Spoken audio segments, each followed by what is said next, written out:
일주일 전의 이야기다. 딸과 함께 드라이브를 나갔다.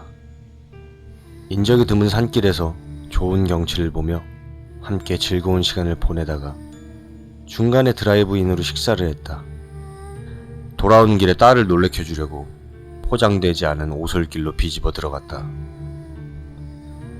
딸은 무섭다며 돌아가자고 했지만 나는 그 모습이 너무 귀엽고 사랑스러워서 계속해서 그 오솔길로 나아갔다. 한동안 달리던 무렵 갑자기 엔진이 꺼졌다. 몇 번이나 시동을 다시 걸었지만 다시 걸리지 않았다. 급하게 핸드폰을 꺼내봤지만 산속이라 핸드폰도 터지지 않았고 차량 정비 지식도 없었기에 나와 딸은 어쩔 줄 몰라 했다. 밥을 먹었던 드라이브인 식당도 걸어서는 몇 시간 거리였기 때문에 어쩔 수 없다고 생각한 나는 그냥 차 안에서 하루를 묵고 다음날 아침에 드라이브인 식당에 다시 걸어가기로 했다.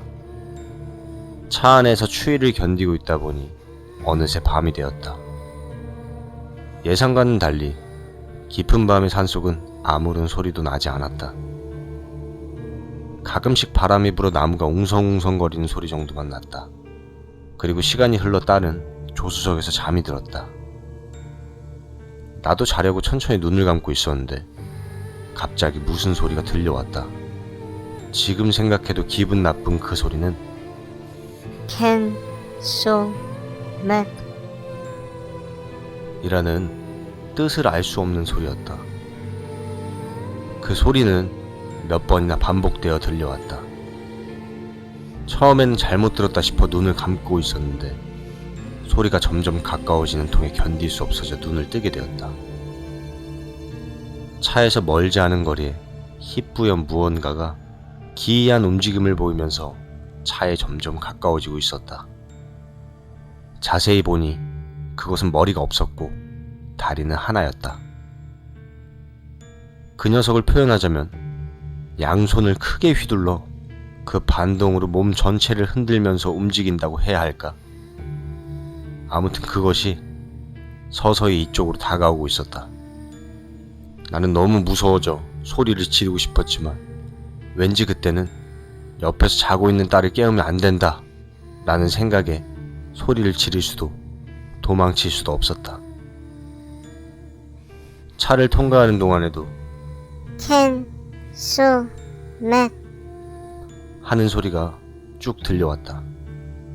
소리가 멀어지고 뒤를 되돌아봐도 그 녀석의 모습이 보이지 않았기에 나는 안심하고 자고 있는 딸아이를 보는 순간 그 녀석이 조수석 창밖에 있었다. 가까이서 보니 머리가 없다고 생각했었는데 가슴 근처에 그 얼굴이 붙어 있었다. 놈은 다시 생각하고 싶지도 않은 무서운 얼굴로 실실 웃고 있었다. 나는 무서움을 꾹 눌러 참고 딸 쪽으로 다가온 그놈에 대한 분노로 이놈! 하고 소리쳤다. 외치자마자 그 녀석은 사라지고 곧바로 딸이 깨어났다. 나의 고함 소리에 놀라 깨어났나 싶어 딸에게 사과하려고 하자 갑자기 딸이 들어왔다. 들어왔다. 들어왔다. 들어왔다. 하고 중얼중얼 말하고 있었다. 나는 불현듯 위험하다고 생각이 들어 어떻게든 이 장소를 떠나려고 다시 한번 시동을 걸었다. 다행히도 이번엔 시동이 걸렸다. 서둘러서 왔던 길을 되돌아오기 시작했다. 딸은 아직도 옆에서 중얼거리고만 있었다. 빨리 사람이 있는 곳에 가자는 마음에 서둘러 차를 몰았다. 간신히 거리에 빛이 보이고 안심했지만 그때는 딸의 중얼거림 밖이었다. 들어왔다. 들어왔다.